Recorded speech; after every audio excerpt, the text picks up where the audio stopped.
Action movies ഇഷ്ടപ്പെടുന്നവരാണോ നിങ്ങൾ? എങ്കിൽ നിങ്ങൾ തീർച്ചയായും കണ്ടിരിക്കേണ്ട ഒരു കിടിലൻ ആക്ഷൻ പടമാണ് സിസു. 2022 ഈ സിനിമ റിലീസായത്. നല്ലൊരു അടിപൊളി എൻ്റർടൈനിങ് ആക്ഷൻ മൂവി എന്ന് തന്നെ ഇതിനെ പറയാം. കിടിലൻ ആക്ഷൻ സീക്വൻസുകൾ കൊണ്ടും എല്ലാം കൊണ്ടും നിറഞ്ഞൊരു കിടിലൻ പടം തന്നെയാണത്. പടം മുഴുവനായി നമ്മൾ എൻഗേജിങ് ആയി തന്നെ കൊണ്ടുപോകുന്നുണ്ട്. ഇതിലെ നായകൻ കുറച്ച് വയസ്സായിട്ടുള്ള ഒരാളാണ്. അയാൾ ഒരു സ്ഥലത്ത് നിന്ന് കുറച്ച് സ്വർണം കുഴിച്ചെടുക്കുന്നു. അതുമായി പോകുന്ന ആൾക്ക് എന്തൊക്കെ ഉണ്ടാവുന്നു, എന്തൊക്കെയാണ് അയാൾക്ക് പിന്നീട് സംഭവിക്കുന്നത് എന്നാണ് ഈ സിനിമയിൽ എടുത്ത് കാണിക്കുന്നത്. കിടിലായിട്ട് തന്നെ എല്ലാവരും അഭിനയിച്ചിട്ടുണ്ട്. ഇതിലെ നായകൻ പ്രായത്തെ വെല്ലുന്ന പ്രകടനം എന്ന് തന്നെ പറയാം. അദ്ദേഹം ഇതിൽ കിടിലായിട്ടാണ് അഭിനയിച്ച് വെച്ചിരിക്കുന്നത്. ഇതിലെ ആക്ഷൻ സീക്വൻസുകളെല്ലാം അദ്ദേഹം സൂപ്പറായിട്ട് തന്നെ ചെയ്തു വെച്ചിട്ടുണ്ട്. ഇതിൻ്റെ മ്യൂസിക്, വിഷ്വൽസ് എല്ലാം തന്നെ അടിപൊളിയായിട്ട് തന്നെയാണ് ചെയ്തു വെച്ചിരിക്കുന്നത്.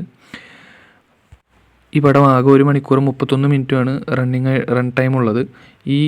ഇതിലൊരു മിനിറ്റ് പോലും നമ്മളെ ബോറടിപ്പിക്കില്ല എന്നുള്ളത് ഉറപ്പാണ്. അത്രയ്ക്ക് എൻഗേജിങ്ങും ആക്ഷൻ സീക്വൻസും കൊണ്ടും നിറഞ്ഞിട്ടാണ് ഈ പടം മുന്നോട്ട് പോകുന്നത്. നല്ലൊരു കിടിലൻ പടം. ആക്ഷൻ മൂവീസ് ഇഷ്ടപ്പെടുന്നവരാണ് നിങ്ങളെങ്കിൽ തീർച്ചയായും കാണണം, ഒരിക്കലും മിസ്സാക്കരുത്. നിങ്ങൾ ഈ സിനിമ കണ്ടവരാണെങ്കിൽ നിങ്ങളുടെ അഭിപ്രായം താഴെ കമൻറ്റ് ചെയ്യുക. കണ്ടിട്ടില്ലെങ്കിൽ തീർച്ചയായും കണ്ടു നോക്കുക. വീഡിയോ ഇഷ്ടപ്പെട്ടെങ്കിൽ ലൈക്ക് ചെയ്യുക, ഷെയർ ചെയ്യുക, സബ്സ്ക്രൈബ് ചെയ്യുക.